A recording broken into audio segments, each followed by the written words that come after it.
So the first thing that I like to do with athletes is making them feel like how they should be upside down and what it would do if they're not in the right position. So what I do is I just ask them to take a plate and put it overhead. Now bring your feet together. And if you go from the side, here, Dave is in an amazing straight line. This is pretty much what our hollow is body squeezing, his belly is stuck down, and that's what we want. And now what happened with your athlete is they often give you this position where they can arc like this, and that's more likely to be their handstand hold. And just asking your athlete to do that with the plate, they'll tell you, like when they arc, it gets way heavier and it's not fun. So just learning this position with the plate up, it's comfy for them because they can think in this position, and then we can like bring them upside down after. So I really like this drill just for that, just to understand how to position your body and which muscle should be working. Then the next thing I do with them is we just start by doing half of a wall climb. So Dave, can you go to half of a wall climb?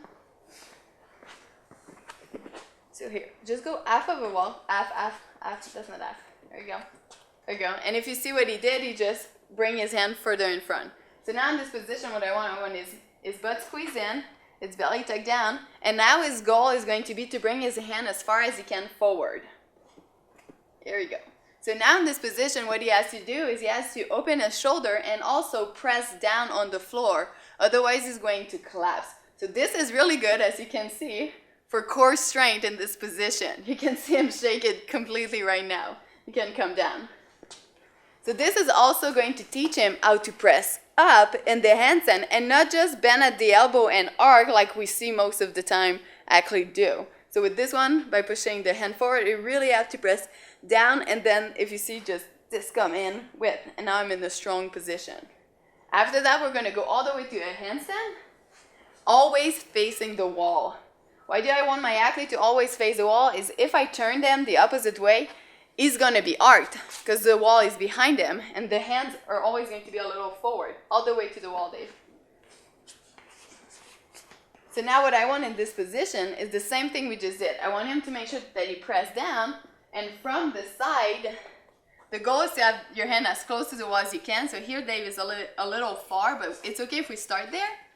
And now what I want to see is that nothing touched the wall except his feet. So keep your feet together. There you go. So nothing touched the wall except his feet. And then we can just hang there to fortify that. And then the next thing I like to do with my athlete is just go back to this position, and then you're just going to remove your feet a tiny bit from the wall, and just use the wall as a support.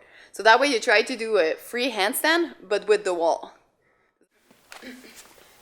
So here I want Dave to go in the first position, so press down, and now just going to slowly remove his feet from the wall. So you can keep one. There you go. And now that way he's learning to find this sticky point where he can hold himself. Right there, good job. There you go. And that way you really make your athletes work with their brain and not just like jump upside down and try to feel that sticky point and where it feels good.